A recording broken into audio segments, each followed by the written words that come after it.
Okay, hello, welcome. Happy Sunday. Thank you guys for coming. Now, it is the moment of truth. I do need audio input, so hopefully you guys can hear me okay. Let me get to the chat here. All right, computer's a little slow, so it's a little freezing. Okay, good. Audio is great. Awesome. Very nice. Yeah, I won't have my headphones on, but so audio's fine. That's good. Uh, Welcome everyone. Thanks for coming.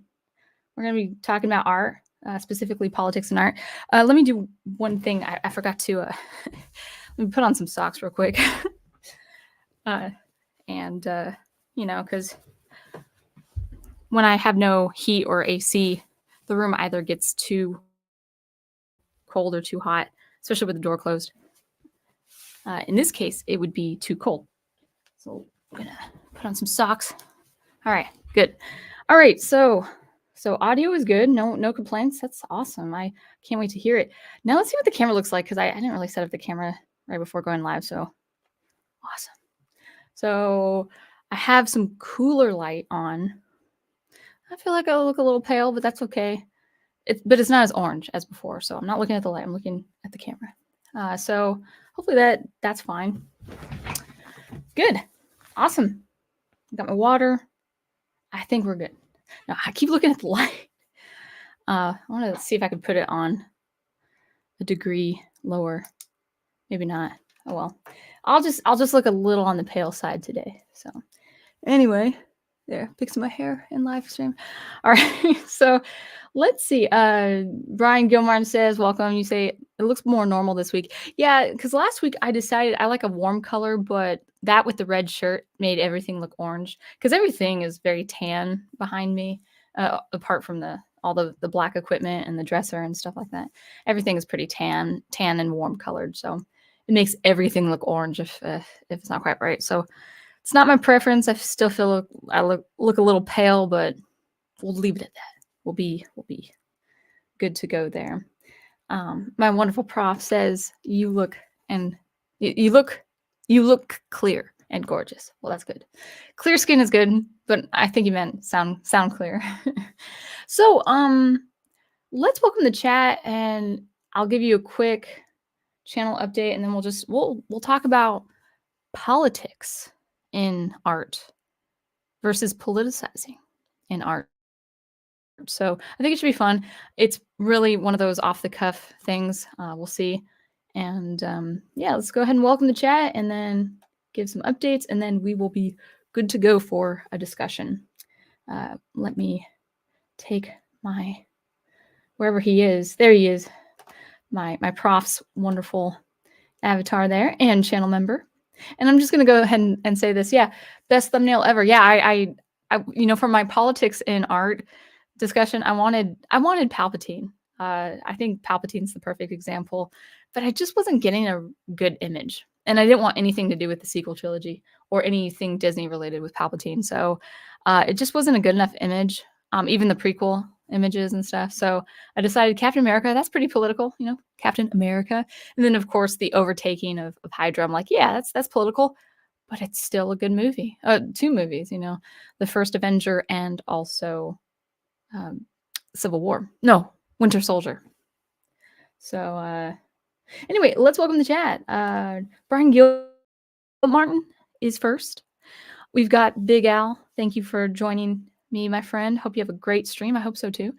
Hello to the chat. And I'm kind of hunched because let me straighten my chair just a little bit. Okay. I want to sit up nice and appropriately because I feel like sometimes I feel so hunched. So we have Big Al. Thank you for coming. Professor Geek, of course, the love of my life and husband, and Nathaniel. I don't know how to pronounce your last name. If I guess, I'll make a fool of myself. Ghost Planet Max Inc., welcome. Nice to see you. Studio Super is in. Howdy. Good to see you too. Spidey Rules, thanks always for coming. I know you were a Professor Geek listener for a long time, so the fact that you would, by way of extension, since I'm his wife, you'd be interested in hearing me. So I always appreciate it. I feel so honored. A Dig It Outlaw is in. So you guys, if you like science fiction and dark fantasy, check him out on Amazon or his channel. He has a channel. Listen to his audio readings if you like. Samuel Proctor just came from a Metatron stream. Well, I'm not gonna even try to compete with Metatron. He's great. He's great. I probably should listen to more of his stuff. I mean, I know is he more into medieval and historical things for story, or is he into weaponry? I can't quite remember. I know what he looks like. I know what he sounds like, but I can't remember exactly what his main topic is. We've got Final Fantasy 12. Good to have you. And Aloise, good to have you too. Amy L, welcome. Good to see you. We also have Samuel Proctor says, I might not be here for the last half. I'm going to be with my grandparents pretty soon. Well, that's more important. Your grandparents are more important than me. So whatever time you spend on my stream, I appreciate. I always appreciate. Good. Big Al confirming that my sound is good. Samuel Proctor says, I was just going to ask, what on earth do you need socks for inside a stream? Just to stay warm. Because my room can get cold over time. Like after 40 minutes, I'll be like shivering and trying to continue streaming. All right, good. Oh, and Andreas, good to see you. Andreas Hernandez, Stunning and Brave, more people, cool. Gigawatt, actually no Gigawatt. This is actually my phone that I used for my other commentary videos, but I am using my husband's computer. So I'm not using my Mac because it's just not reading the phone camera, but he decided to use an app. It's totally free. I'm kind of freezing a little bit, at least from my end. But it's just a little bit clearer, and I prefer that. And I could get the light a little better. I still feel like the light is a little too much, but that's okay. Dread Pirate Bramando, welcome. It's your first time here. Good to see you. Thanks for joining. And I think that's it. I mean, I kind of want to read your comments too before we begin, because that's the whole point of the stream, is having a discussion on art, whatever that subject is, because you guys make it happen. I do see my Wi-Fi is a little weird, so just let me know if the video freezes a little bit more than usual. All right. Samuel Proctor says, I got freaking spoiled when Winter Soldier came out. Before I saw, all my friends had to draw a symbol of S.H.I.E.L.D. and an upside down Hydra symbol, and I immediately knew what he meant. Or you had a friend who did that. That's cool. I'm still on Gigawatt's comment. One sec. And I got to cough 1 second.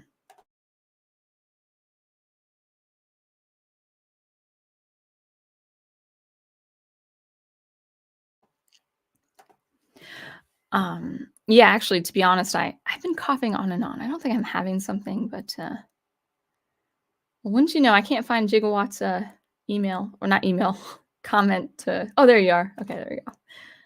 It's always new with a new computer. Andrea says, he says to me, I think you may be right. You made the right choice choosing Captain America.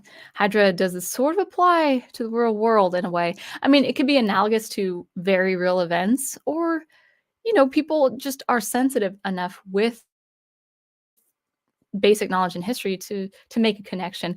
And it's still a good film. And Agents of S.H.I.E.L.D. is still a good show. I've heard, people say, I had a teacher friend who not hated, he just didn't like Agents of S.H.I.E.L.D. because he was expecting superheroes.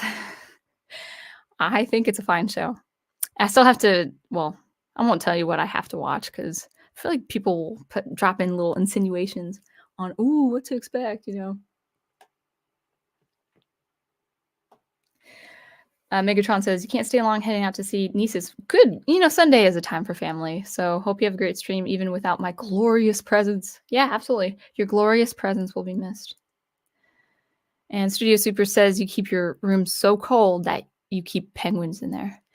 I think cold temperature is important for sleep, but when I'm actively working, I can't stay cold for too long. It kind of distracts me. All right. Oh, Professor Geek. Yeah. I should. Professor Geek asks, "Are you going to tell us about your devastating loss Sunday night?" I tell you what. So guys, if you saw my stream, or you don't even have to have seen my stream last week, but you can see in my video history that I have a thumbnail of Stargate SG-1, the epic four, the epic cast of four of the team Stargate SG-1, and everything I was saying in that stream regarding the final episodes of season 5, I had no idea. I had so that night of the stream, so Sunday, last Sunday, Prof and I were going to watch the last 2 episodes of of episode last 2 episodes of season 5, and I for about 4 days after seeing the end of that season, I felt like I lost a friend. Yeah, I'm not going to say what happens because I'm a decent human being, but it the epic four. I was about to say, but even so, that would spoil it. So I'm gonna be decent enough not to even say it. But I suffered a devastating loss. I lost a friend. I lost a friend last Sunday night. It was really sad. I wasn't myself for probably 3 or 4 days straight. This is what good shows do to me, guys. Like something like a movie or a really good show will stick with me throughout the week. I'll be walking, I'll be composing, I'll be even teaching, and sometimes something sticks with me like a good show. And Stargate SG-1 is a really good show, and I'm not afraid to be emotionally vulnerable when it comes to watching a good show. So, yeah, it was so everything it was so funny because everything I was saying, with, the in any context with Stargate SG-1 last Sunday, I had no clue what was in store for the final episodes of the season. So heart-wrenching, and we were eating pizza. We usually have pizza, Sunday night for our date night, and we watch Stargate, and the pizza wasn't cooked right or whatever. It wasn't my favorite pizza, and after the first of the 2 episodes, I'm like, "This pizza sucks. Life sucks. Everything sucks."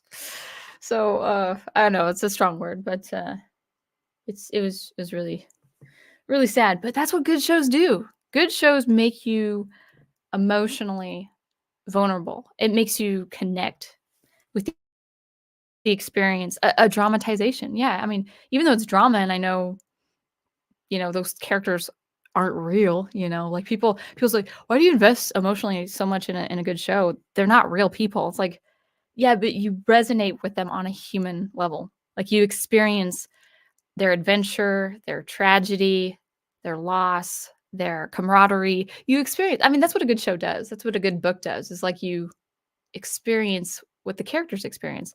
That's what makes a story a story. It doesn't matter if the characters aren't real people in real life, you know. Why do we respond to a character's death in such a visceral emotional way, even in a spiritual way? It's like why did that make me sad? Like why am I crying as if I had lost a real person, as if I lost a coworker in real life? It's like why does it do that? It's because art connects human beings, even to a dramatized version of human beings. It connects those things together in the human experience. Big Al says, "Hit you out of nowhere, did it?" It sure did. It, and I was eating pizza too. And I was trying not to cry while I was eating because that looks awful. So, but that's okay. I'm ready for season 6. I'm happy for season 6, and it's gonna be. Still, the final episode was a good ending. It was that show is so full of heart, so full of heart, and I wouldn't have it any other way. I want to feel for the characters in the story. I don't want someone to go, someone to leave, someone to resign, someone to just abandon all hope, and not feel for them. Like I don't want to say, "Oh, you despaired. I don't care." It's like no, then that's not a story I want to be in. I want to be in a story where I'm moved with the characters. Anyway, we're talking about politics and stuff, but let me get to this super chat. Thank you so much, Studio Super. If you're not invested in a story, exactly what I'm saying, then what's the point of watching or reading stories? Exactly. Yeah, like you should be okay to. You don't have to cry like me. I'm pretty empathetic, guys. I'll see I'll see a person cry. Like not even any fault of my own. Like when I'm a teacher, sometimes when a student, like a small child, can't get something right on her, it's usually an instrument, and then they start crying. It's like I want to make them feel better. It's like you're doing okay. And I want to do it without feeling like, you know, like no, don't get me choked up. Like those tears, those alligator tears. I can't. Well, that's a little different because I know the child's gonna be okay in like 5 minutes. All right. Samuel Proctor asks, okay, a couple more chat questions, then we'll get into updates and discussions. But thanks guys for coming. 20, 21, 22 of you, now 20 of you. That's awesome. Dwayne is in. Good to see you too. You say, Samuel Proctor, how was Valentine's Day with the prof? Wonderful. So actually, he got me for Valentine's the interface, and it's great. It's the Scarlett Solo. It's the Focusrite. It's a wonderful little interface. And I was going to buy it myself, but he chipped in half of the price, and I got it Friday, and so hopefully it sounds great. I don't have headphones, so I don't know myself, but I did some testing last night, and it's great. And it's a ruby color. It's perfect for Valentine's Day. I love red. I love things that are red. I like all colors, but when if you prefer, like if an interface has to be black or white, and there's that really good ruby red, I'm gonna choose the ruby red, but it has to be good too. So having it be a beautiful red is part of the charm of it. But it's a good interface. Anyway, I remember a parent of a student I have. She gave me a little bag of candy for Valentine's Day, and the mother said, "How was Valentine's Day as a newlywed? As your first Valentine's Day married?" I said, "Oh, it's wonderful, but the thing is, my husband treats me like it's Valentine's Day every day." So really, Valentine's Day is a special day, but it's like it's not that different from every other day. Guys, take note. If you really want to keep a lady, just treat her like it's Valentine's Day every day, and it will be great. Anyway, so let's go ahead and talk about a quick update, and then we'll talk about politics. So I've been meaning to get out to you SuperCollider videos, and I know most of you guys here on the stream are more into pop culture and art and all of that. But I wanted to give you an update. So I'm getting SuperCollider videos more on the way. I have some ideas, but one reason why I haven't been was I had serious audio issues with my computer because I think my computer was not recognizing my old interface. Now, my old interface is 10 years old, but it's supposed to be sturdy, it's supposed to last. But for whatever reason, with OBS and my own software with SuperCollider, was like, and my own internal audio configuration, it just kept kicking back to a different clock source, and it was not recognizing my interface. I'm like, come on, recognize the Focusrite. And so I couldn't record. I tried. And so I got my audio issues fixed. I have everything resolved. So hopefully I will be able to get some more SuperCollider videos well on its way. And then we'll just keep talking about art on Sundays. So I think that's all I had to say. 1 second. We'll get into the topic. Just checking something here. All right. Okay, so this is kind of an off the cuff. I mean, usually it is off the cuff stream. It's been a while since I've actually had notes. So hopefully I am coherent as per usual. That's always what I recommend. I had a good night's sleep, so that counts for something. But I wanted to talk to you today about politics versus politicizing in your art. So most of us work with story of some kind. As an electronic music composer, I don't really have to worry about offending someone with my instrumental music. I mean, actually, I'll take that back. I'm working on a track that my husband just loves. It's called, I'll just say what it's called. It's called Desert Solace, and he loves the bass line. The percussion is great, and it's using modes that are distinctly Arabic sounding because I'm outlining a desert, musically speaking. I'm painting a musical landscape that is a desert. Now, I have 2 other desert tracks that don't have that mode I'm working with, but people might, like, balk at that, like, be highly offended that I would use modes that for decades have been outlining or are outlining the idea, the concept of a desert or walking through a desert or being in an more arid culture and stuff like that.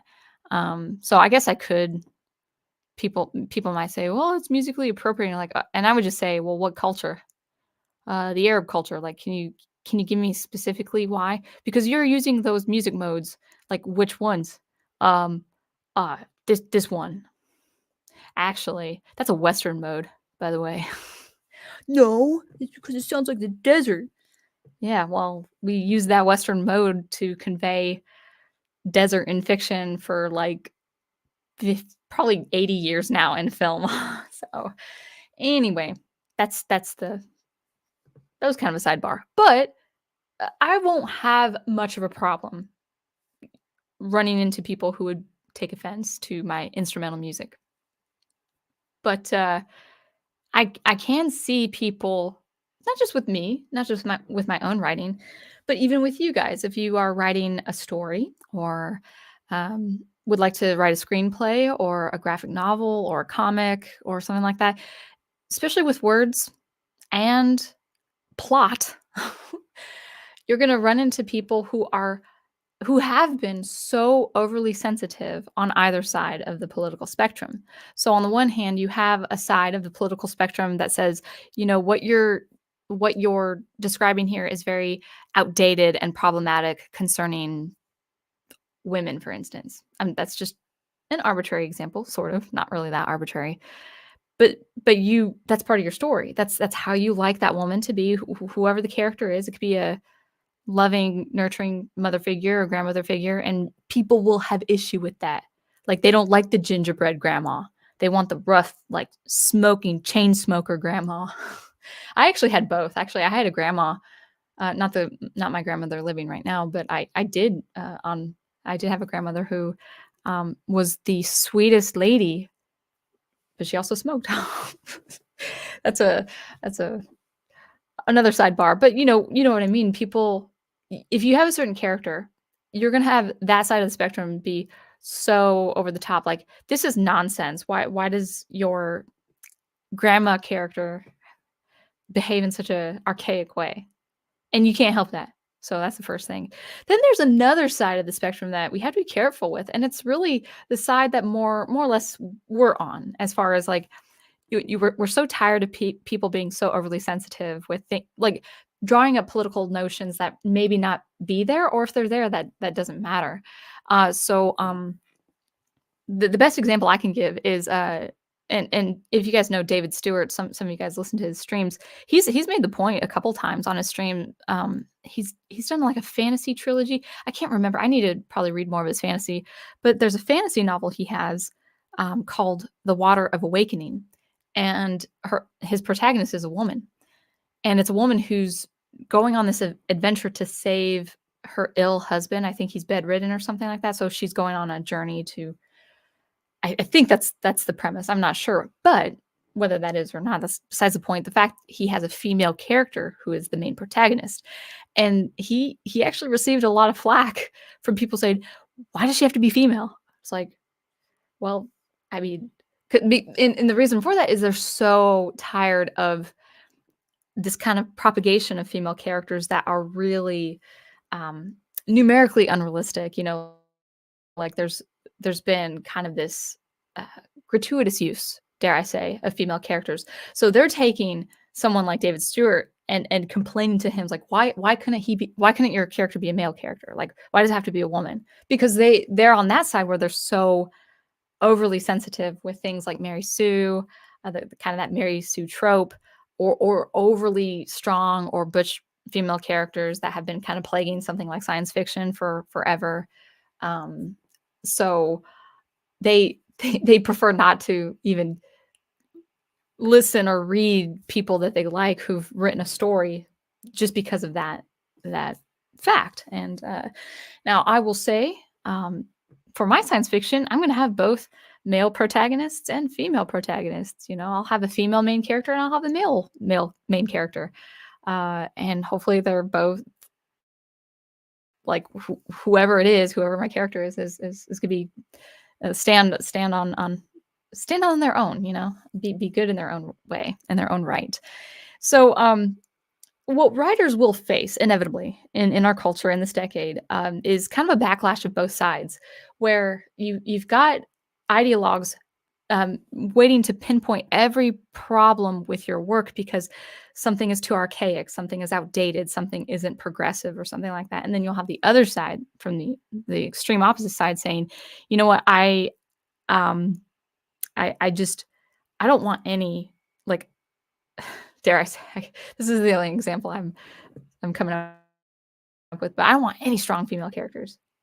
And it's like, because they're so overly sensitive, because it's just been so overhyped all this time. So whatever the case is, whatever side of the spectrum these critics are on, if they review your work, if they read your work, and then they post it on a stream and say how bad this is, or something like that, that's inevitable. Like, if your work becomes known, if your writing becomes remotely known, people are going to pick at it. Maybe not publicly, maybe not on a YouTube video, but they will pick at it on a review, for instance, and that's just how it's going to be. So where does this, what's the whole point of this topic? It's more setting the premise of basically what I want to say before getting into politics versus politicize. Wow, I can't say the word politicizing. Yes.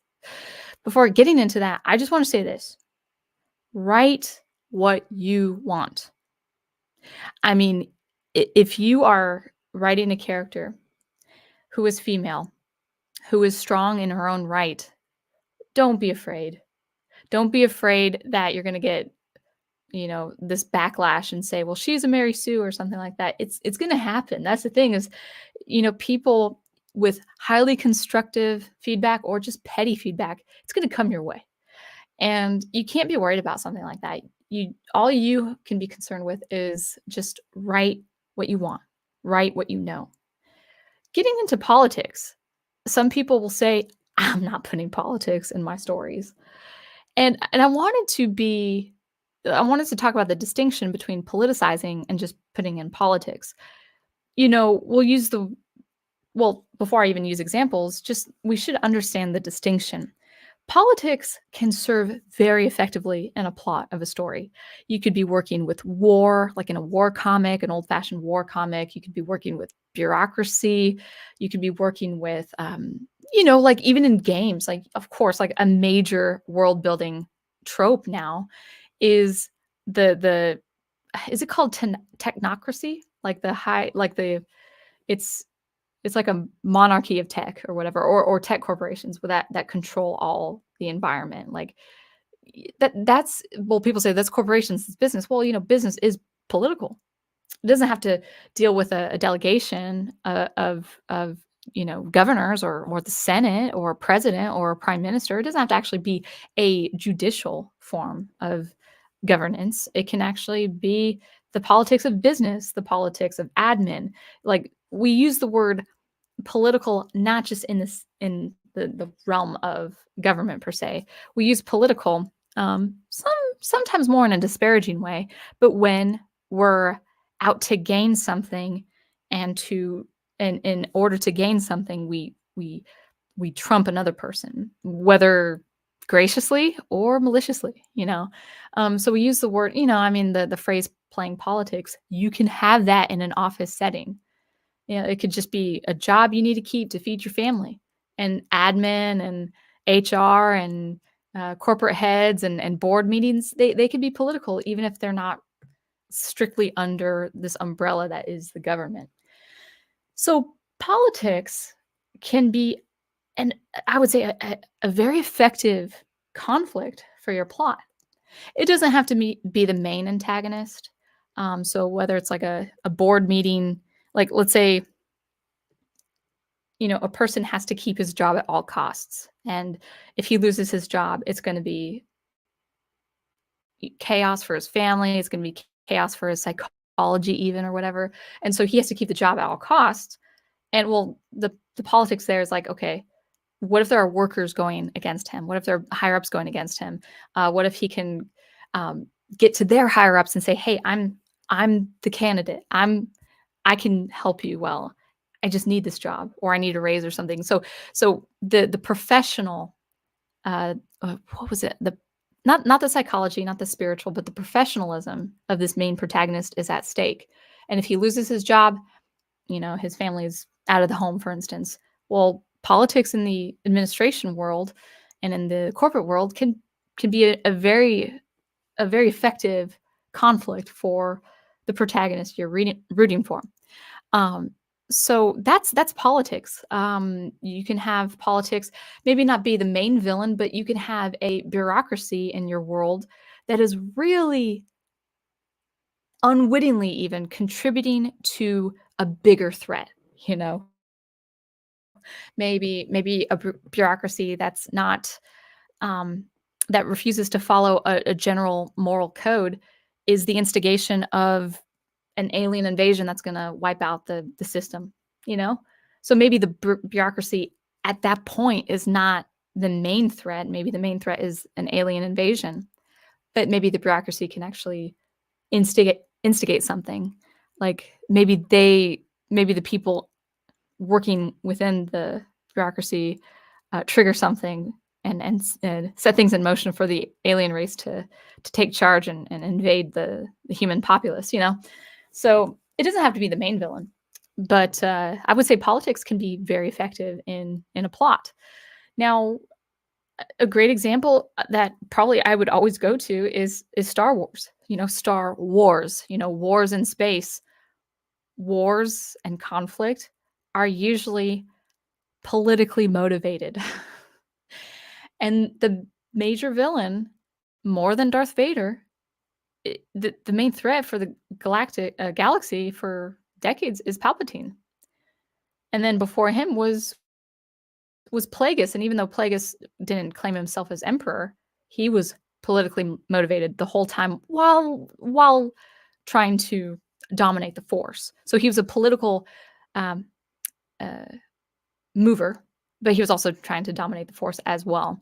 Um, and then Palpatine usurped his skills, usurped his uh, just all of his knowledge, really, and overthrew Plagueis. And then he became the dominant Force user and the highest in the political office.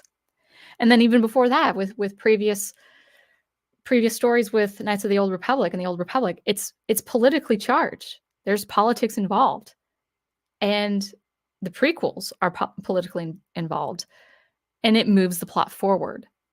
And do people have a hard time with that? Like, I hate politics in stories. I'm like, well, I like Star Wars. I think it could be executed better, but I like the prequels. Well, that's your problem. You like the prequels now. I'm not saying it's perfect. I'm not saying the prequels are perfect. I feel like the prequels could have been written so much better, but the premise is political. And so, does that take away from Star Wars being great? No, it doesn't. And people might say, I've heard this. Maybe you guys have heard this, but people might complain that the prequels was, it was supposed to be analogous to the Bush administration. Honestly, it could be. I'm not the one to say. And even so, I don't really care, because years down the road, even centuries down the road, if Star Wars still holds up, which I don't think it will because of Disney, but let's say it does. Let's say it's still a cultural tenet in our society. No one's going to think 200 years from now about the Bush administration. It's like they're going to think Senator Palpatine and is up to something no good. That he's a political mover for the worse, but no one's gonna think about the Bush administration, if that's true. I heard that was true. I mean, even if that was absolutely George Lucas's intent, it actually doesn't matter. Let me get to this super chat. Thank you, Studio Super. Let's see what you have to say. Appreciate the $9.99. I'll just say $10. That's what it is. it's great that we are, and this text is really small from what I can see, but it's great that we are aware of the political agendas taking hold on our stories. Yes, that's true, but there's a catch. Those making stories may try to be so apolitical that they exclude any message in the story. That is very insightful, Studio Super. You are very insightful to say that, because conflict is conflict. You have a story when you have conflict. You have a story when you have a setup, a rise in tension, a climax, and a resolution. You cannot have a story without conflict. And conflict that we see in our day-to-day lives and our overarching lives, like over the span of 60, 70, 80 years or whatever, we're going to see historical conflict and we're going to see political conflict. And to be honest, a lot of despair and a lot of division that we see is politically charged, like exclusively politically charged, where people have put the politics in their own, not just in their own personal lives, they have put their all of their politics as their identity, solely like I am identified by these sets of politics. Now, it's your choice to do that. But what's my point in saying that is that it won't be helped. Everyone's going to find something political and something else. And it's up to you just to have a really good conflict.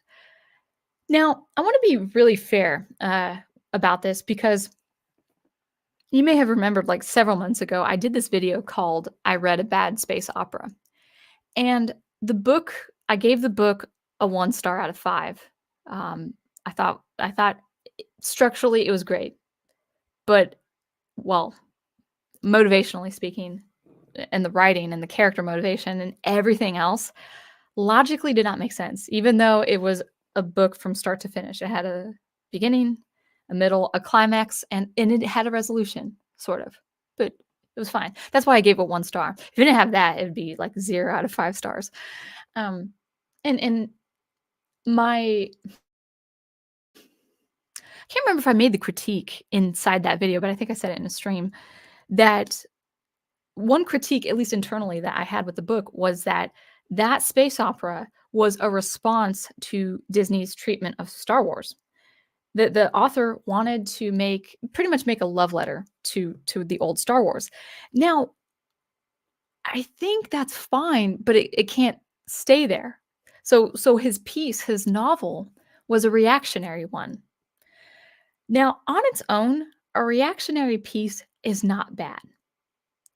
And my reason for saying that is I'm working on a short story that is inspired by my personal understanding of and my personal opinion of something like machine-made art or AI art. I'm writing a short story based on my observations of how people view art, where disagreements are, where agreements are, what makes art important and all that. And it's gonna be a short story. But it's not an essay piece. I'm not making the short story an essay piece. I want a vivid, thought-provoking story, not to tell a person one way or the other, one thing or the other. Like, I'm not trying to direct people who might disagree with me on something like AI art. It's like, well, like if the reader goes in with the knowledge, like I honestly, guys, I hope the reader when I finally publish this, I hope the reader doesn't know anything about my opinion on AI art. Now, I I can't help it if they do or don't, or if they draw that conclusion. But even though it's more of a reactionary piece, it's not an essay. It's not a statement. It's not a stance against AI art. It's a short story based on a person in a science fiction world and his own experience of art. And if I can make it masterfully done, like if I can masterfully write this piece out, that's the most important thing. It's not it having it be a commentary on my feelings about AI art is secondary, and the story is what's primary. The thing with this space opera was that while the motivation was good, I guess, to have a to write a space opera that was more like paying homage to Star Wars, like the original Star Wars, it was not a good story. It was terribly done. It was terribly written. And it was like one example was the guy, bless him, he tried to make an amalgamation, like verbatim for will, if you will, an amalgamation of Han Solo and Luke Skywalker. And he did it in a very impractical way, in a way that didn't make sense. That was one thing, because he I knew the author loved Han Solo, I knew the author loved Luke Skywalker, I knew the author loved Star Wars, and he hates what Disney had done to Star Wars, but it just was not a compelling story. It just wasn't.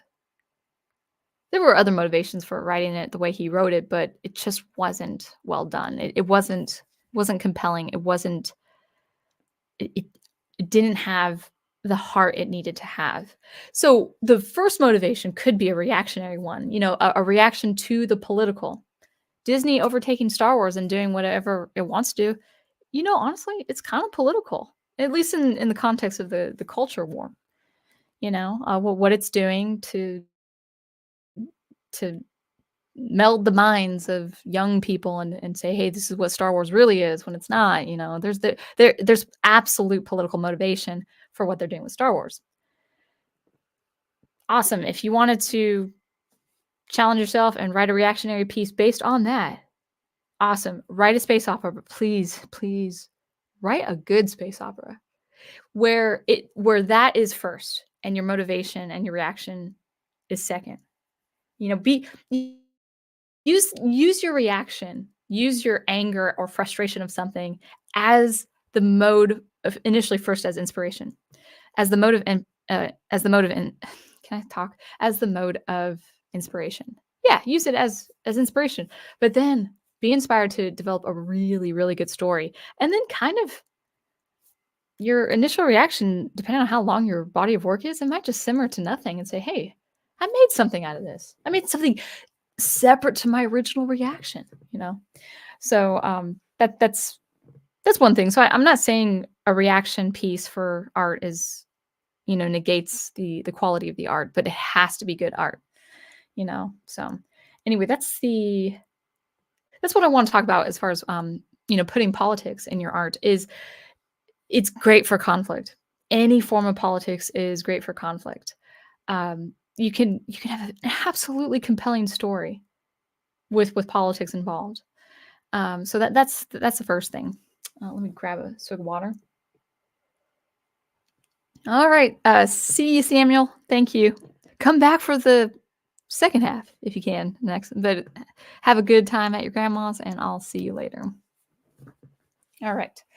So that's the first thing. Politics and stories is fine. Politicizing is where it gets a little hairy. Now, you can have a character who is a politician, who is a radical, who is a protester, or whatever. Like, I'm not saying don't have those characters. You can have a character who politicizes, who, dare I say, even vents the sentiments of the author. That's fine. That's absolutely fine. If it's integral to the story, and if it betters the story, like if it aids the story. If it kind of takes away, if it pulls you out, if you're no longer escaping to that story because it's so politically charged, if it kind of expresses the meta narrative, like your world and not that world, that's where people kind of give it a wide berth and say, I don't need this. This is too much. Because I've read stories. I'm trying to think of a story I did read. Prof might even have an example of his reading experience. I have read, oh yeah, oh gosh, Asimov's short story, Waterclap. There are some sentiments expressed in that story that I don't agree with, but it's a wonderful story. It's great. It's well written. The tension is really high up to the very end. The world is great. The stakes are there. The conflict is there. It's very well written. It would really work as a short 15-minute film piece. I mean, it's so good. There are sentiments involving just a little bit of feminism that I would not agree with, just personally. I mean, if anyone's watching and you have those sentiments that are more feminist, then you would enjoy the story with the agreement. I enjoyed the story not agreeing with those sentiments, but it was still very good. I'm trying to think of another one. Oh, Asimov's. I know it's Asimov. Actually, Asimov, if I met him in person, I think we'd have a nice chat because like, if you listen to his interviews, he's actually very calm and very reasonable, and he was an atheist. We would differ on ideas like religion, and religion in his days definitely different from religion as we see now. But that's kind of besides the point. He wasn't anti-religious. He talked about religion as an atheist would talk about religion, and so uh, and involving politics, the Foundation trilogy is politically motivated. Things happen the way they happen because of the fall of a galactic empire. That's political. And I love the trilogy. Don't like the later books.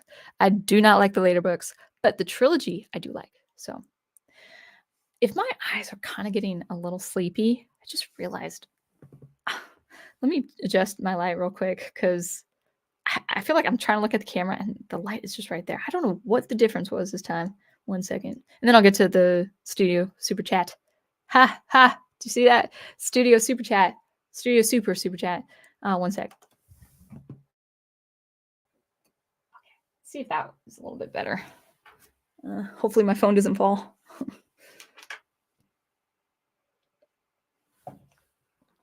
All right.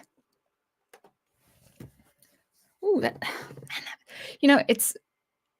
trying not to look at the light. It's like right there and it's so cold. So I might adjust the light for another stream. Like it might look warmer only because the light is really glaring at me. But anyway, let's get to Studio Super, see what you have to say.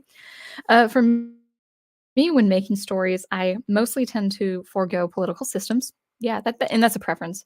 Not because I hate them, but because how they work and what they can do confuses me. That's very reasonable to think that. I'm a very simple guy. Yeah, I think that's a reason to avoid political systems. Like you can have something like a bureaucracy, like you can have a government, even a government like where the characters understand there's corruption involved without really knowing the systems in place. I mean, now if you were writing a book based on a revolution, maybe like so if there's a revolution involved against a bureaucracy, for instance, then there probably should be a little bit more research regarding the political systems. Or if you have an evil monarch, or if you have an evil empress, and like the heroes have to, in order to defeat these people, these kinds of people, they you kind of have to infiltrate the system, maybe work within the system. I know I sound like an ideologue right now. I'm just talking about for fictional world building. So you'd have to do a little bit of research, but in the context of a short story, I mean, even in Star Wars, we're not told the systems. We don't have to be, not even with EU, not even with the EU stories. Like we just kind of accept what's there. Like with Asimov's Empire, for instance, the trilogy was you knew there was an empire, you knew there was an emperor, you knew where he lived, and you knew the capital planet of the whole galaxy. Like you knew the world building to that length. It made so much sense. And it was, I think he did like the first book of the Foundation trilogy, not the prequels, but the first of the trilogy. He writes it in like under 2 pages, like this kind of really well done format. Within the knowledge of this guy coming into orbit, into the atmosphere. And it's wonderfully done. I was like, oh yeah, I get how that planet is set up. I get where the emperor is. I get that this is the massive core planet of the whole empire and stuff like that. That's all I needed to know for that story.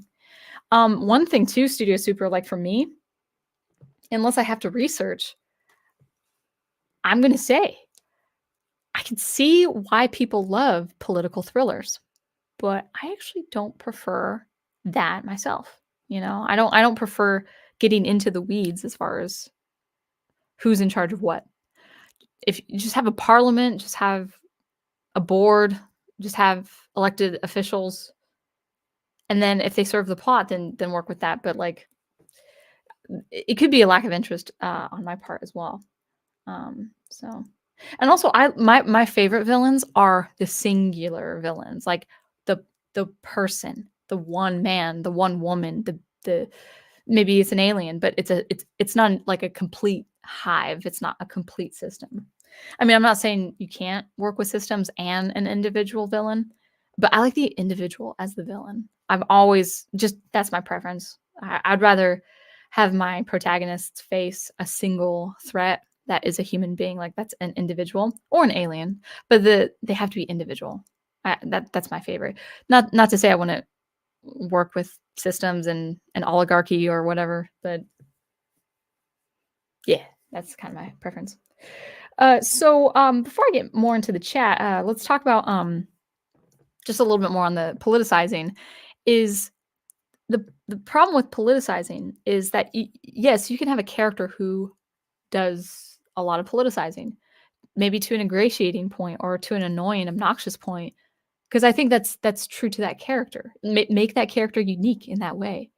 But when it gets into the meta narrative, meaning when you as a reader are taken out of the world into this real world and you're pulled out of that reading experience or watching the show, for instance, or movie or animation or whatever, when you're pulled out and you're brought to your real world, when you're brought to the mundane because of the politicizing, that's where people have a problem.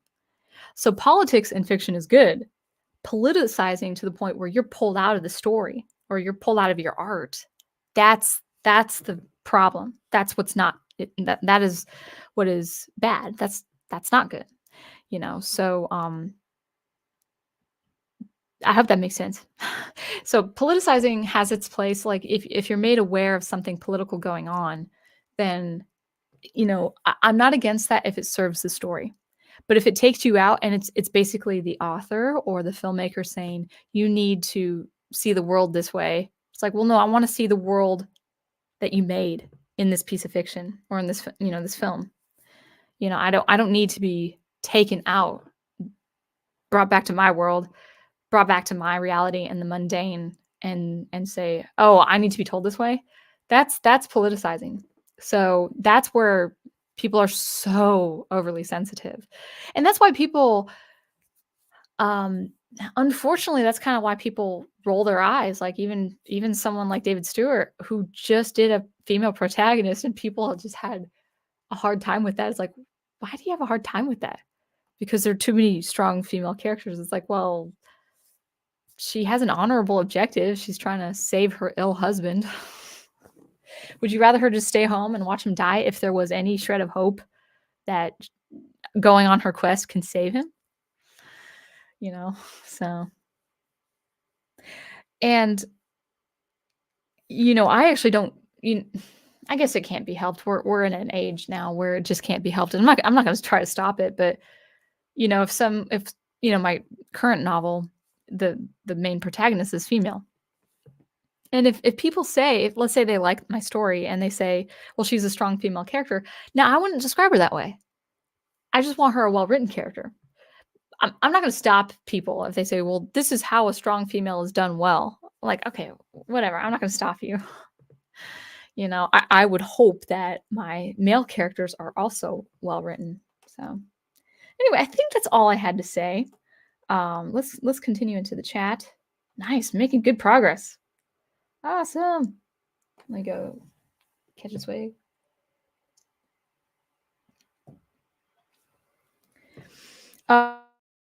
Andreas Hernandez is making a really good point. You say liberals would complain if a female character is too feminine. Conservatives would complain if a female character is not feminine enough. Yeah, and you don't want to be on either extremes of this gamut. This kind of gamut of discourse, if you will. I mean, we're using female characters as an example, but like, okay. Let me just use a practical example. Actually, just let me Do we have any freezing on the camera?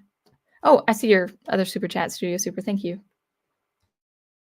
Oh no, actually, I got that super chat. I want to make sure I'm getting all the super chats. Okay, then we'll get back to the comments. Thank you, Studio Super, for 10.99. It's great that we're. Oh wait, I did read that one. There actually is a better way to double check. I just want to be sure I'm. Oh, here, I missed the first one. Sorry, Studio Super. Here at the Studio Super, we portray all kinds of ladies: a sweet, bubbly gal, a tomboy, a small mousy that turns into a buxom goddess, uh, a single Texan mother with a thick accent, and an internal vampire pirate. And I think that's portraying more Andre's point.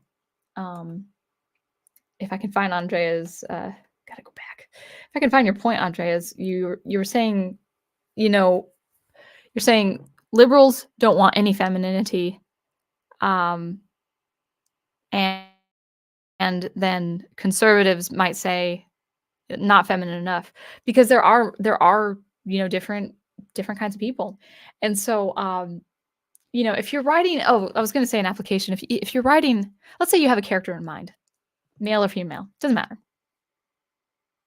You have a really good idea. Let's say for a male, for instance, you really like this guy. He has his strengths. He has his personality. But maybe physically he's diminutive. Maybe he doesn't have a lot of muscle mass. Maybe he's the protagonist of the story. And then maybe you might have conservatives like the Matt Walshes out there. Walsh. What's his last name? Walsh. Maybe he would let's say he read the story and he'd complain like he wasn't masculine enough because like what's wrong with having a diminutive form?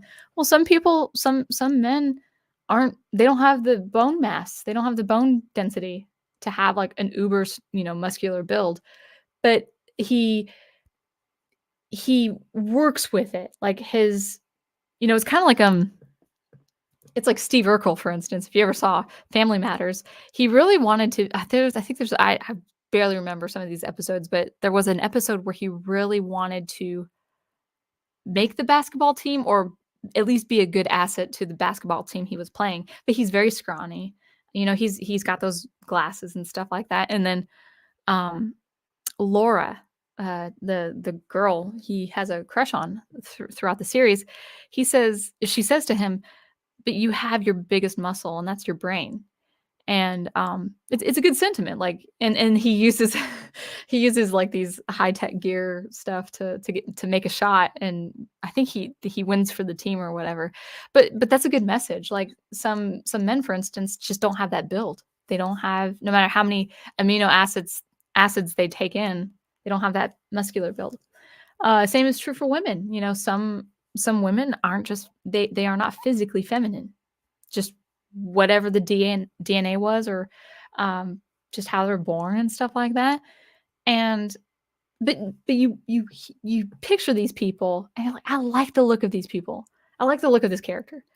And then people might give you some pushback saying, well, why couldn't she be more feminine? Why couldn't he be more masculine? It's like, well, I'll write other feminine characters. I'll write other masculine characters. I like the look of this person, and I'm not saying you shouldn't pursue tropes. I mean, if you want, a really good villain is, especially a male villain, is someone who is diminutive in form, and like Riddler, for instance. I know I go back to Batman, but don't start me up on Batman. I know my stream kind of gets carried away after that, but like he can't take on Batman physically. He's not Bane, He has to work on something else. But anyway, people are really, they're I hate to use the word programmed. They're programmed to see things black and white. Like it's either this or this. It's not any in between. Yeah, don't be morally gray and say it's something it's not. I'm fine with things being night and day, but over the top, like over the top. I'm like, no, you gotta have some variety. All right, let's see where I am.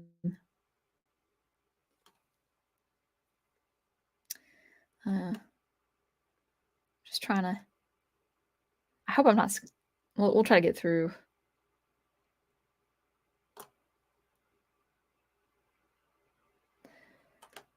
Continuing down. Might scroll down just a little bit. Dwayne Asher says, if we're going to be having a conversation about a political thing, I meant in stories. Elon Musk, Neuralink. What is your opinion on that? Oh, are you asking Professor Geek or me? I don't really have an opinion on it because I just don't have enough information on it. I mean, Neuralink is something that he didn't come up with. It's been fictionalized and probably like, I mean, theologically speaking, anything that tampers with the body and the soul, I'm against. But I don't know enough to make a comment. Don't get me started on AI art though. I was thinking about I was taking a walk today. I was kind of thinking about AI art. I was thinking about it more than my topic today, to be honest, that we're discussing here. And I swear, I'm not planning on writing a nonfiction book, but if I ever did talk about, if I ever had to write a nonfiction book, it would be the importance of art because I really think people do not understand. I'm not saying you guys, but just in general, I think people just do not understand art's role for humanity. It's and if I dwell on it too much, it really it can depress me. You know.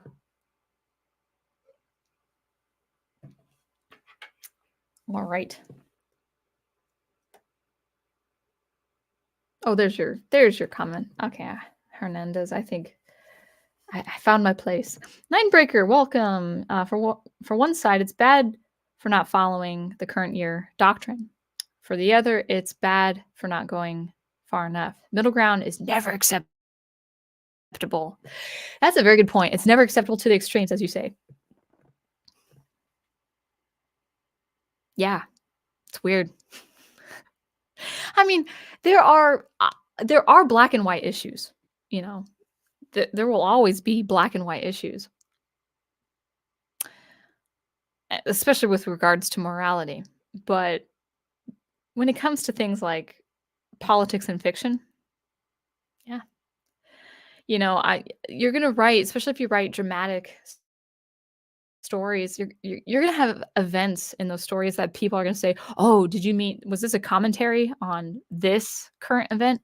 It just won't, and you can honestly say no, and maybe even after you're long gone, people will say, "Oh yeah, that's what that meant." I mean, Tolkien had that problem. Tolkien had a problem. I don't know if he was alive, but a lot of people linked his, the voice of Saruman with a political figure. Someone who could command a whole army of people and a whole group of people against another group of people. I mean, and I guess you can't escape that, but that was not his intention. I mean, he made points about the industrialization of society, how he did not care for that. He wanted to preserve the green earth. So like the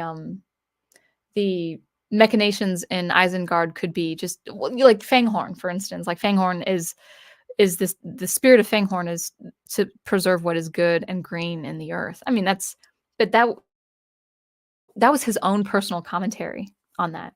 Um, but the ring's not supposed to be analogous to a nuclear warhead. It's not supposed. Mount Doom is not supposed to be that.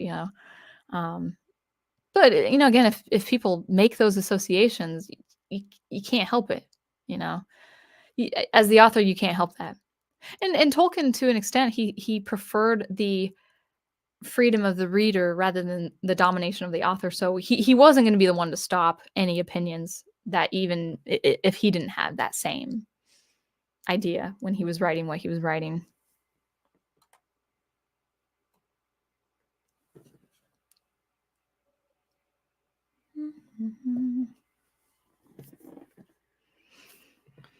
Spidey Rule says, I'd compare it to constantly being force-fed nothing but candy. Eventually, just the sight of candy or sugar will make you want to vomit. Yeah, and I think if I may make the same comparison to your comment, I think the candy in this case is the politicizing. I don't think it's politics. So, and that's your That's the thing. It's your own personal prerogative to follow or not follow a certain piece of art. For instance, I I have no doubt that the Daily Wire will produce very good films in the future if they continue. Their audience, though, you can't deny that their audience is based on the conservative, some Christian, but definitely conservative and religious and Judeo-Christian stuff. That's the demographic they target. I don't mean target in a bad way. I mean target in a business way. And so because of that, their own art is going to be within the bounds of what their political sentiments are. Even if it's not really dressed in the story, there's still that chance. And because of that, and because they have reacted to certain political events in a very direct way, I'm a little more wary to see any film produced by them or any TV show by them. I'm not saying I wouldn't watch something of theirs, but just because I know that it's their political affiliation is what garnered such an audience. There's nothing wrong with that, but it makes me decide, well, I want someone who's not affiliated politically with anything. Like, even if they had their own politics, if I don't know what their politics are, that actually helps. There are many artists I've met in my life where I could guess what their politics are, but they never said. They never said. And I enjoyed their art just a little more for that.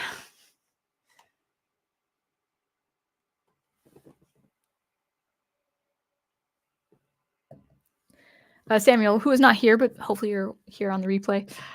Your setting for your current story is the Neronian. I hope I'm pronouncing that word correct. Neronian Rome. Neronian. Yeah. Lots of politics going on there. Yeah, I mean, Rome is interesting, right? The Senate, the Praetorian Guard, Nero himself, each character has historical political opinions and varying. Yeah. Yeah.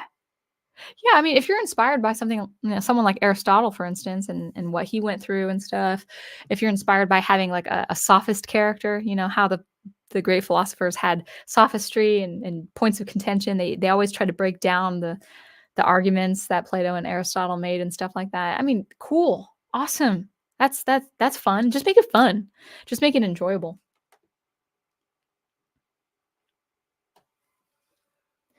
Amy L says, I hope I'm saying this word right because it's a great word. Technocracy. Yeah.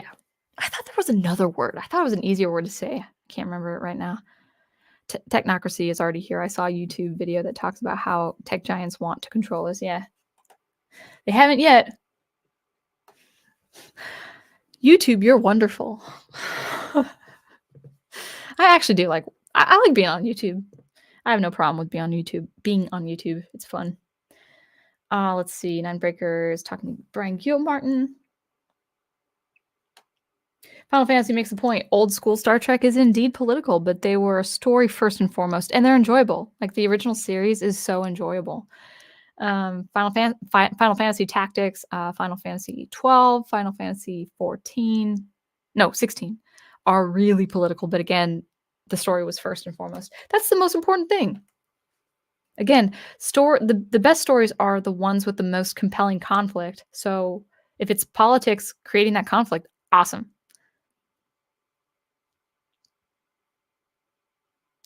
Andrea says it's gotten to the point where people would call any female character a Mary Sue, losing the definition of what a Mary Sue actually is. I hate what's the word I'm thinking of? This disintegration of language. Like, of course, we have very strong buzzwords out there in the colloquial, and it's like, this is not what that word means. You know it. Yeah. I mean, I get it. There's a strong inclination to be very harsher, much harsher with female characters that are by contemporary writers now. I'm not talking about characters like Charlotte from Charlotte's Web, for instance. But like no one's going to criticize Anne of Green Gables or whatever, or Pollyanna or whatever. They're not going to criticize those kinds of female characters. They're going to criticize female characters that are written today. Again, the criticism might be unwarranted and it might be unfair, but I would just take it in stride. If you are writing characters and the gumption, not gumption, the propensity is to just squash any new character just because, oh, why are you making the character like this? Like, people have these like preconceived ideas of what characters should be as a retaliation against more ideological characters. There's actually one more point I definitely wanted to make. See if I can remember. I'll just make the point before I forget. Yeah, one sec. I gotta grab some water first. So, I don't feel like I need to bring this up, but feel compelled to bring it up. You know, it's my channel. I can say what I want, but for those of you who want to write stories and produce stories and even build a franchise off of these stories, I want to give you a word of warning. When you're building your audience, focus on what makes art good. Focus on what makes your art good. Focus on what makes your characters compelling and your plot intriguing and all those good things, all those good aspects of your work. And then also compare, like, talk about being inspired by other people's work. Talk about stories you're inspired by. Talk about artists you want to, live up to. Want to even emulate. Like, I like this person's style. Like Robert E. Howard. I love him. I'm giving an example, but like if you want to write fantasy or dark fantasy or pulp fantasy or whatever, like just like talk about the great writers of your time now or time in past. And I'm talking about writing. I'm saying this of all artists. Talk about, if you're doing music, for instance, just talk. Work with your music. Talk about what inspires you, and maybe I got to talk about what inspires me with my music. But if you plan on building an audience, I would say you might not get a big audience. But, I'm just going to say, don't build your audience off of controversial takes. And especially, don't build your audience off of being, I'm going to say, I hate using the colloquial, but I have to. Don't build your audience off of being anti-woke. Because when you have a platform and you're all about being political on your platform and then you sell a story, you can't say after the fact, after you've gotten an audience, you can't say, well, my stories are just stories. That's not a reaction against the woke. It's just making a good story. Well, the first thing is you built your audience off of being a political figure, a political personality. And so it can't really, it could be somewhat separated, but not entirely divorced, not entirely severed. Because you have a readership now that is expecting very strong sentiments within your body of work in some degree, in some way. And when you don't deliver that, there might be disappointment, or there might not be disappointment, but I guess I don't want to go into the specifics, but the indie scene is it's running rampant, which is awesome. But a lot of people who are kind of the front runners of the indie scene are YouTube personalities, and they've garnered, especially the kind of from gatekeeping and stuff like that, they've garnered an audience who is all about being political, all about gatekeeping. And your audience really, who buys your books, who buys your stories, really ought to be just personally interested in the story, not so much supporting you as a personality. I know that's inevitable, especially if you build a big audience. But what I would say is don't start from there. Don't start building your audience in that way. For this channel, Sound Engraver, it's mostly been Logic Pro and SuperCollider and electronic music, and it will. My commentary on art is going to be fixed in just a live stream format. It's just I have more time to produce music that way. So even if I don't get as much views, it just doesn't matter. Making art is more important. But, my commentary on art. I try to be talking about I try to talk about more universal concepts. I try not to get into the specifics, and I certainly try. I mean, I had my rants on Star Wars, and I built an audience, like, I did build an audience based on my take on Clone Wars, for instance. And people after that, they asked me like, "Aren't you gonna do a review on, this story and that idea?" I'm like, "Well, no, I'm not watching Star Wars anymore, but I would really love your opinion on how they structured this episode or this TV series." I'm like, "Guys, I just have no emotional, creative investment in it." And so I stopped, and I think over time, people accepted that. They it was that moment in time, it was just me saying stuff, a lot of stuff on Star Wars, and then I moved on. Once in a while, I'll go back and talk about it, but the interest, I really say, is not there anymore. But can you imagine if I built my channel on just being so mad at Star Wars? And then I say, "Here's my music." No one's gonna listen. Um, "Here's my science fiction novel." "Well, is it a space opera?" "No." "Uh, well, then I'm not interested because you were talking about Star Wars." Are there laser swords? Is it like Star Trek?" I'm like, "No, it's not like Star Trek." "Well, I'm not interested." So it's like I for a while I thought I was focusing on the right idea, like to build an audience for future works like fiction. And then I realized I'm like, even if it's a real small audience in the future, I would only want people. Again, I can't control everything, but I personally would want people to be interested in the premise of my story for the story's sake, not because they like me. I'm glad people like me. It's great. Feels good. But it's like, I would never want someone to feel obligated to buy my stories because they they liked me as a personality. What would be better is if they had a relative or a friend who likes sci-fi. Like, "Oh, I know this person on YouTube. She's great. I like listening to her on Sundays. She wrote these stories." This is in the future because I haven't published anything yet. But the hypothetical is, "Oh, she wrote these stories, but I'm not interested in science fiction, or I'm not interested in her science fiction. But I heard you like science fiction. You want to check her out or something like that." I know that's more organic and that's really slow growing, but the important thing is not to base your audience on controversy and current things and trending things, because you're going to have an audience that maybe supports you financially, but you're going to have a margin, like, and some people work for that margin. I get it, but there's going to be people that buy those, these YouTubers works just because they like the YouTuber, not so much because they think it's a good book or something like that. Some people think those YouTubers books, I'm not saying they're not good.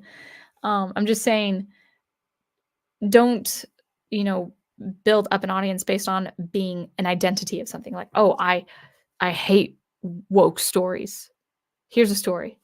Because guess what's gonna happen? People are gonna say, "Oh, it's anti-woke." And then you're gonna say, "No, it's not. It's not anti-woke. It's just a story." But you built your identity as being anti-woke, so therefore your story is anti-woke. And it's like, yikes. And now if you want that, if you want to be a writer of anti-woke stories, have at it. Build your audience that way. But if you really just want to be like, "Oh, I just want to write good graphic novels about superheroes or whatever," then just be that. Talk about superheroes, you know? Talk to people about what superheroes you like, or what war comics you like, or monster movies you like, or something like that. So anyway, that was I had that in mind. Okay. Oh my gosh, 90 minutes. Let's keep going. It's almost 90 minutes.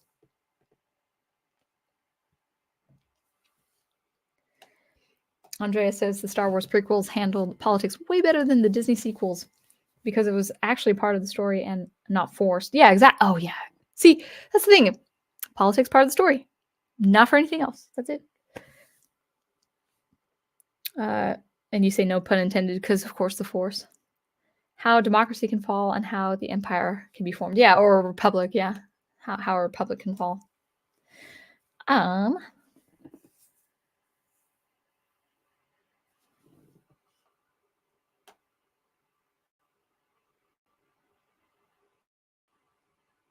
By the way, I might be missing some comments only because StreamYard, I'm only on StreamYard, so I might not be picking up every comment. Brian Gilmartin says, Sound Engraver, I've known about how people get mad at politics, their whole identity. It's been that way for years. So much so that I used to warn people constantly in other chats, do not make politics your religion. Yeah. It's so I mean, I listen to it less and less. People I would wholeheartedly agree with about stuff. I don't even guys, I don't even listen to political commentary anymore. I tried.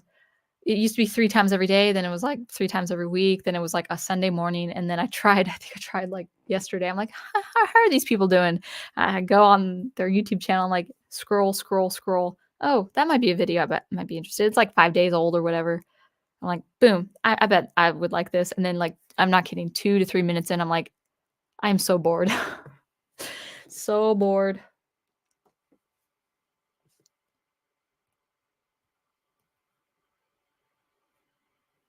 Andreas says Harry Potter seems to be the one franchise that liberals and conservatives hate. And the thing is, like, you gotta like. And I'm not really into Harry Potter myself. I'm not into fantasy myself, but it you can't deny had the biggest global appeal since Lord of the Rings, and more so because the internet was on the rise. Um, just like Harry Potter for being Harry Potter. That's the thing. It's like don't look at it through a political lens, conservative or liberal. Like Harry Potter was the chosen one. He had a great force to face. He had to defeat it. He had to grow. He was growing in his years, coming of age. It's just a coming of age story. It's about overthrowing evil. Some people just want that. All right, continuing on.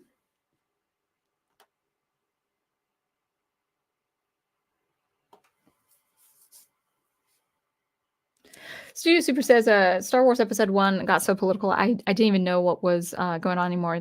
Didn't even know what they were fighting about. I would say, structurally speaking, it could have been better. I would have loved Darth Plagueis or Plagueis, the novel, or maybe it is called Darth Plagueis. Anyway, that novel that I love so much. I wish that was the starting point of the prequels. It's just so much. I enjoyed that book so much. Uh, all right. On female characters, Brian says, I wouldn't even describe my first character, Nicole Belrose, as or Belrose. Sorry, I thought bellicose, which means aggressive. Belrose as strong, even though she is a martial artist, and that's half the thing you're saying. Rather, I would want people to remember her for her kindness and caring nature, along with a sense of justice. Yeah, you don't think of like Tifa from Final Fantasy VII as like no nonsense martial artist. I mean, she has a heart for Cloud. She has a heart for a good cause. She cares. She's not completely empathetic like you would see. Well, no, I don't really know the story that much to make that comparison with Eris or Aerith. But again, two very female characters, both of them. So yeah. Nathaniel I think he makes a good point just from the first sentence I'm reading. We have been inundated with one or two very specific female archetype in our fiction. Anything that comes out makes us all suspicious if the story is even worth our time. Yeah, I know. You're right. Uh, that's the thing is like we come into a work of art suspicious, and that shouldn't be the case. We've been so bombarded with bait and switch. We've been so bombarded with, "Oh, this is not really that," and stuff, and then we know it is, and it's like, that's such a sad state to be in our society where we just ignore that's the thing is, like, people now ignore television shows that come out, like, "What are you watching?" Like, nothing."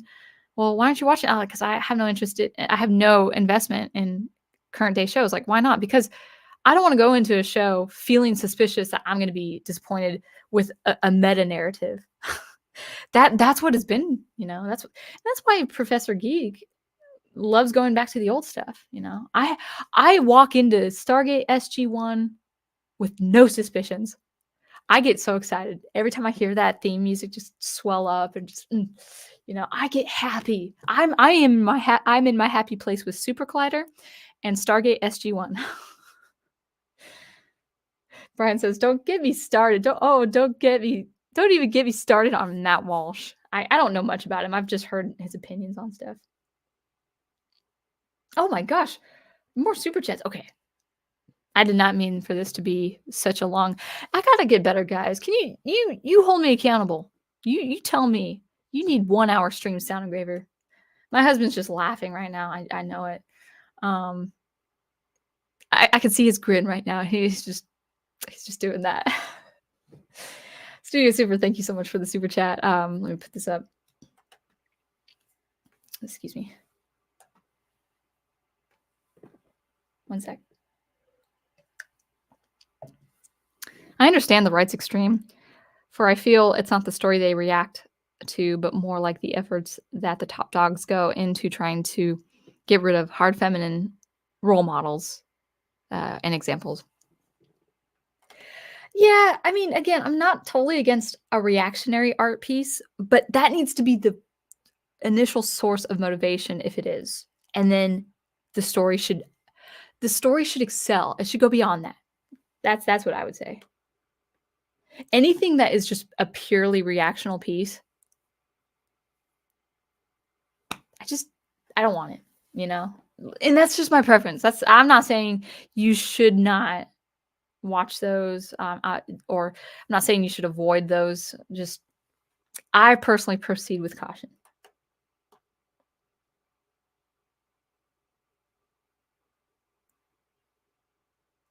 All right, with that. You're saying names I don't know, Studio Super, but thank you again for the $10. I really do appreciate it. I'd like to emulate Kevin Eastman and Peter. Oh, I hope I say his name right.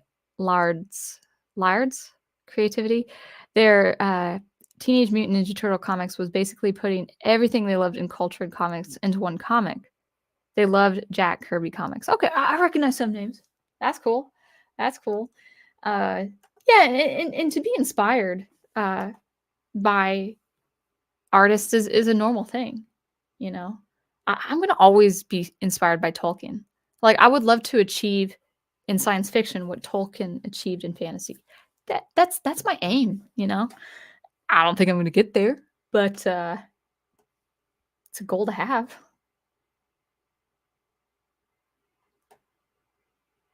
Alright, you guys talking amongst yourselves. Nathaniel says, "Was hoping a certain comic would be good." Bro, I know. I so wanted Alpha Core to be good. I was rooting for it. Because I wanted to buy more stories. I was hoping Alpha Core would be like, I didn't have to follow Isom, I didn't have to follow Yaira. Have a set of characters I would follow. I wanted to follow Gooding because he sounded interesting. And no more. No more. I might say just something. Oh, I'm gonna say something very careful. And it's past the 90-minute mark, unfortunately. But I'm gonna say it. Again, I like Eric July. I haven't really been listening to a lot of his commentary lately. I'll watch a few of his videos every week or whatever. But ever since my experience with Alpha Core, really, I'm not saying it's the same, like his commentary is the same. I will say this though. He talks about his stories not being political. Like he's like, I'm an anarcho-capitalist and with a libertarian streak. He is political. His channel is very political, and that's fine. He can do whatever he wants with his channel. But he said something that's actually not true. He said a couple times on his commentary I've heard, he said his story, Alpha Core, is not a politically charged story. There's no politics in it. It's just Texans being Texans. And I'm like, well, one, you've made commentary on that topic, and that's a political topic. But two, his main character, who is a superhuman, goes against the wishes of the police force, who is not superhuman. The police are not superhuman. And that's bad. That's a problem. And it's political.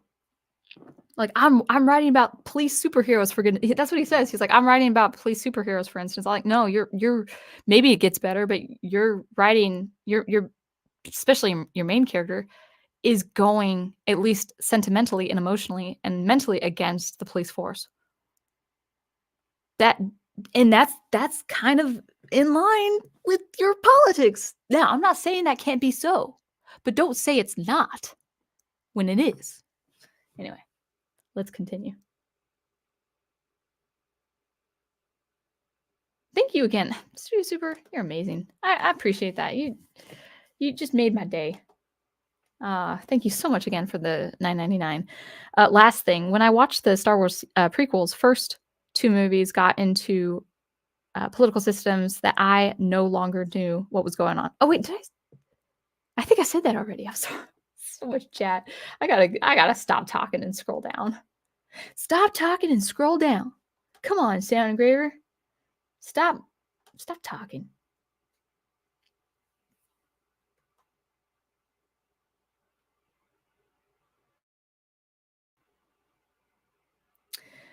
Spidey Rule said he's talking to Andre, but he was mentioning Princess Peach. They called her a Mary Sue at first, then changed their mind. I don't know the context. I don't know who you're talking about. You're talking to Andreas. I'm gonna say this: the Princess Peach in the Mario movie that was made this spring, absolutely Mary Sue. Maybe not extremely. Maybe it was subtly, but she's gonna be Mary Sue from now on. They have a new Nintendo Switch that is based on Peach. Now, I'm not saying she can't have her own game. She's had, I think, one or two of her own games. She can be her own protagonist. Awesome. I have a feeling. This is my prediction. I have a feeling in the next 10 years, I'm gonna give it a window of 8 to 10 years. In the next 8 to 10 years, Mario is gonna be more and more put on the sideline, and Peach is gonna have her own equal. Not maybe equal, but she's gonna be put in the spotlight a lot more. I'm not saying that's really bad, but I know the movies, if they do more movies, she's gonna be the best of the best. I didn't even have to watch it to know that. I don't care for her, whoever did her voice either. I saw the trailer. I'm like, that's not Princess Peach. All right. Anyway.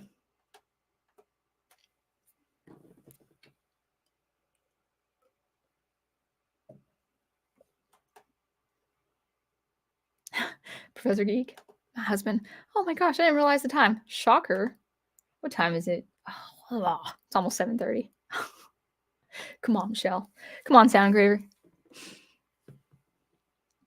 I'll try to actually just, you guys are talking amongst yourselves.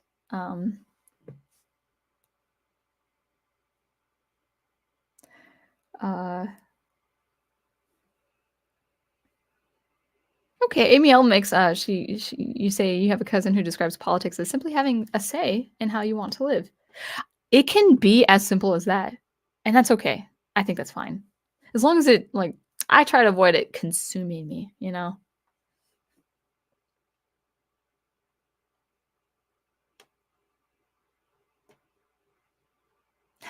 Ninebreaker says, Peach is a borderline Sue. Okay, good. Oh, did I make it to the end of the chat? I don't know if Nintendo can rein Hollywood in. We'll see. There's a nugget of hope. I have no hope in Disney Star Wars. There's a little bit of a hope that Nintendo is going to be okay, but who knows? Who knows? Anyway, thanks, guys. Yeah, Ghost Planet Max Inc. Says you want to enjoy a story. A story has to have heart. A story has to have a human element and heart. You can have politics in that, and you can have no politics in that. And if it's a good story, it's a good story. End of discussion. Literally, it is the end of my discussion. So I should go. Actually, it's not 2 hours yet, but it was over my 90-minute mark. So anyway, hopefully you guys all enjoyed that, and hopefully I'd like to get some SuperCollider videos out there, more music making videos, cool stuff. By the way, SuperCollider is not AI art. Gotta make sure. SuperCollider. Anyway, so I had to make that. I was thinking about that today, so I had to say that.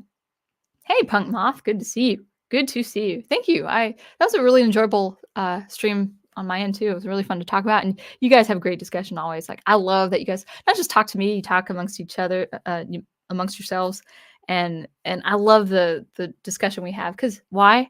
Art is really important, and we got to talk about it. I also just want to talk about anything that is edifying to artists in their endeavors, and whether they make stories or want to design a computer game or want to draw or something like that. it's all art, it's all important, and you know, you never give up. So anyway, with that, I'll leave it to you until I see you again. Thanks always for watching, listening, and I will see you later. If you'll let me. As before. Okay, I'm gonna have to wait. And actually, as I wait, let me make sure I got all the super chats. That was a great way to end.